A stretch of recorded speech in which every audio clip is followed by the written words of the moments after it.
Hello friends, स्वागत है आपका मेरे यूट्यूब चैनल में।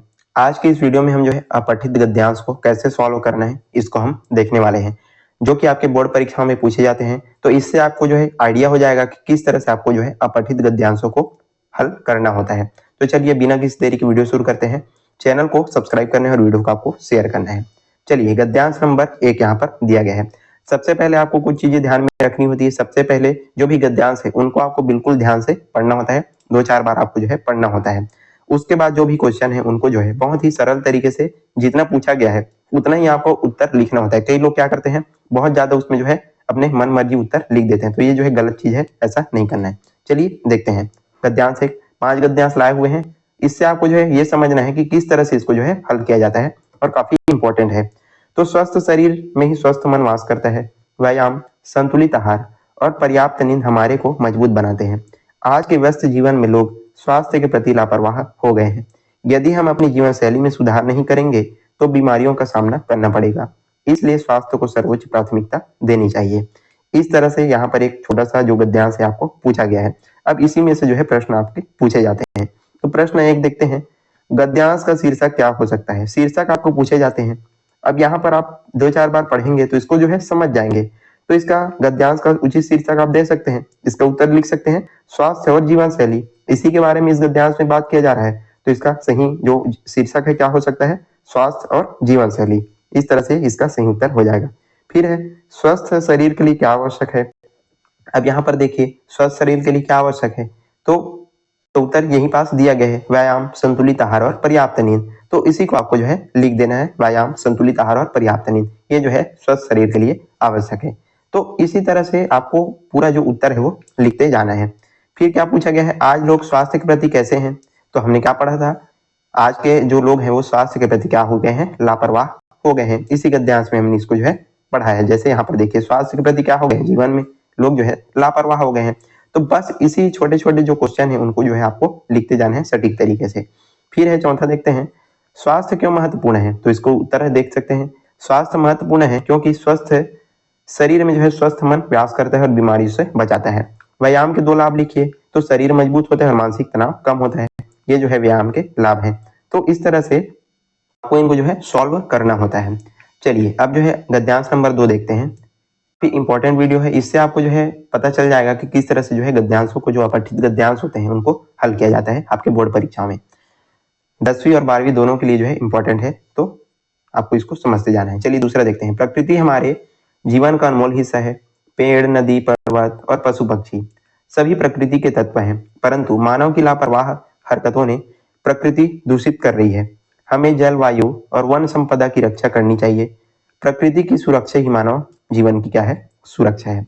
अब यहाँ पर आप जब से 2-4 बार इसको पढ़ेंगे तो आपको समझ आ जाएगा कि ये जो है प्रकृति और उसके संरक्षण के बारे में, यहाँ पर सुरक्षा के बारे में बताया जा रहा है। तो इस तरह से आप इसका जो है शीर्षक लिख सकते हैं। जैसे यहाँ पर प्रश्न किया गया है, गद्यांश का शीर्षक क्या हो सकता है, इसका उचित शीर्षक बताइए।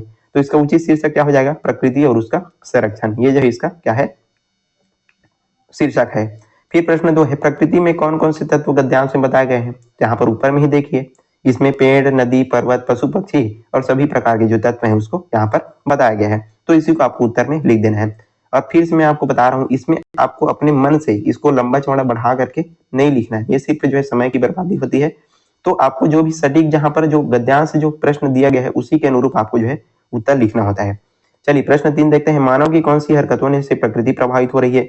तो मानव की लापरवाही जो हरकतें हैं, लापरवाही पूर्ण जो हरकतें हैं, उसी से जो है प्रकृति प्रभावित हो रही है। यहाँ पर हमने पढ़ा है, हरकतों से जो है, लापरवाह हरकतों से प्रकृति जो है प्रदूषित हो रही है, प्रभावित हो रही है।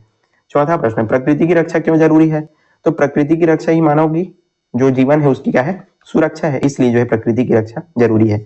5वां प्रश्न, प्रकृति संरक्षण के 2 उपाय लिखिए। कैसे आप जो है प्रकृति संरक्षण के उपाय लिख सकते हैं। तो वृक्षारोपण करना, जल वायु को जो है प्रदूषण कम करना, ये जो है प्रकृति संरक्षण के उपाय हैं। तो इस तरह से आप जो है गद्यांशों को हल करेंगे। चलिए गद्यांश 3 देखते हैं, समानता और भाईचारा समाज के मजबूत आधार हैं।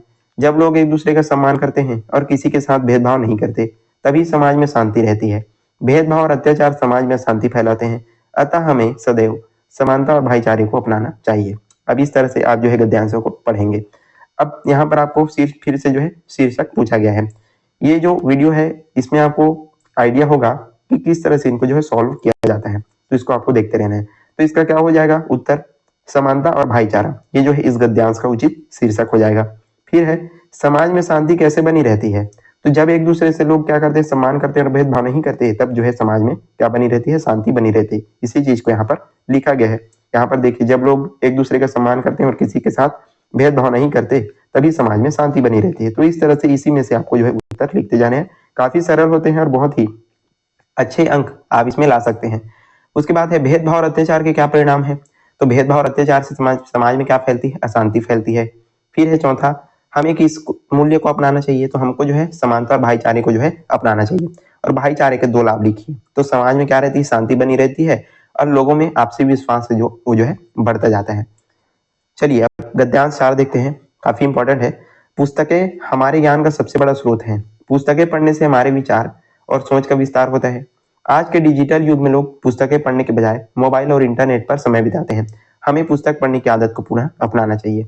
अब इस तरह से आप जो इसको पढ़ेंगे तो इसमें कौन सा शब्द जो है बहुत ज्यादा बड़ा है, पुस्तक और उसके महत्व का। तो इस तरह से आप इसका जो है शीर्षक लिख सकते हैं, पुस्तकें और उनका महत्व। ये जो है इस गद्यांश का उचित शीर्षक हो सकता है। फिर है पुस्तकें पढ़ने से क्या लाभ होता है। तो विचार और सोच का क्या होता है, विस्तार होता है। हमारे ज्ञान का विस्तार होता है और विचार और सोच का यहाँ पर क्या होता है, विस्तार होता है। तो पुस्तकें पढ़ने से हमको ये लाभ प्राप्त होते हैं। फिर है आज लोग पुस्तकें क्यों कम पढ़ते हैं। क्यों कम पढ़ते हैं, क्योंकि आजकल लोग जो है मोबाइल और इंटरनेट में जो है अधिक समय बिताते हैं। इसी का जो उत्तर है इसको आपको लिखना है। इसी कारण से जो लोग हैं कम पुस्तकें पढ़ते हैं। हमें क्या आदत अपनानी चाहिए। तो हमको जो है पुस्तक पढ़ने की आदत जो है अपनानी चाहिए। और पुस्तक 2 प्रकार के होते हैं, मतलब पुस्तकों के 2 प्रकार लिखिए। कौन कौन से पुस्तक होती है उनको आपको लिखना है। तो कथा पुस्तकें और ज्ञानवर्धक पुस्तकें। तो इस तरह से आपको जो है कोई भी 2 प्रकार यहाँ पर पूछा गया है, उसको आप लिख सकते हैं। चलिए अंतिम गद्यांश देखते हैं। समय का मूल्य समझना सफलता की कुंजी है। जो व्यक्ति समय की कीमत नहीं समझता वह जीवन में पीछे रह जाता है। समय नष्ट करना व्यर्थ है, जबकि समय का सदुपयोग करना वाला व्यक्ति क्या है, अपने लक्ष्य को प्राप्त कर सकता है। अतः समय का पालन सभी को आवश्यक है। अब जब इसको आप 2-4 बार पढ़ेंगे तो आपको समझ आ जाएगा कि इसमें जो है समय की बात हो रही है या फिर पुस्तक की बात हो रही है। तो इसी तरह से आपको इनको जो है हल करना होता है। अब पूछा गया है गद्यांश का शीर्षक क्या हो सकता है, गद्यांश का उचित शीर्षक बताइए। तो इसका उत्तर हो जाएगा समय का महत्व। ये जो है इस गद्यांश का उचित शीर्षक है। फिर है समय की अवहेलना करने वाले व्यक्ति का क्या परिणाम होता है। मतलब जो व्यक्ति समय की अवहेलना करता है उसका क्या परिणाम होता है। तो वह व्यक्ति जीवन में पीछे रह जाता है। प्रश्न 3 है समय का सही उपयोग करने वाले व्यक्ति का क्या लाभ होता है। वह व्यक्ति अपने लक्ष्य को प्राप्त करता है। जो क्वेश्चन पूछा गया है उसी को आपको यहाँ पर लिखना है। इसी में से उत्तर आपको दिख जाता है। काफी सरल होते हैं, इसमें कोई आपको ज्यादा सोचना नहीं है। फिर है समय का पालन क्यों आवश्यक है। तो समय का पालन सफलता और लक्ष्य प्राप्ति के लिए आवश्यक है, इसलिए हमको जो है समय का पालन करना चाहिए। उसके बाद पूछा गया है समय के 2 उपयोग लिखिए। पढ़ाई करना और कार्यों को समय पर पूरा करना। ये जो है समय के 2 उपयोग हैं। तो इस तरह से आपको इन गद्यांशों को हल करना था। इस वीडियो में हमने काफी अच्छे तरीके से समझ लिया कि किस तरह से हम जो है अपठित गद्यांश अनसीन पैसेज को हम सॉल्व करेंगे। तो आज का हमारा वीडियो यहीं पर समाप्त होता है। यदि वीडियो पसंद आए तो लाइक कीजिएगा, ज्यादा से ज्यादा शेयर करना है और चैनल पर नए हैं तो जरूर आपको जो है सब्सक्राइब कर देना है, ताकि इसी तरह के जो वीडियो है आपको देखने को मिलते रहे। और हम जो है पूरे बोर्ड परीक्षा की तैयारी के लिए आपके लिए जो है बेहतरीन वीडियो आप इसमें लाने वाले हैं। तो बिल्कुल आपको जो है चैनल को सब्सक्राइब कर लेना है, ताकि जैसे ही वीडियो अपलोड हो आपको नोटिफिकेशन मिल सके। चलिए अपना ध्यान रखिएगा, पढ़ते रहिएगा। धन्यवाद।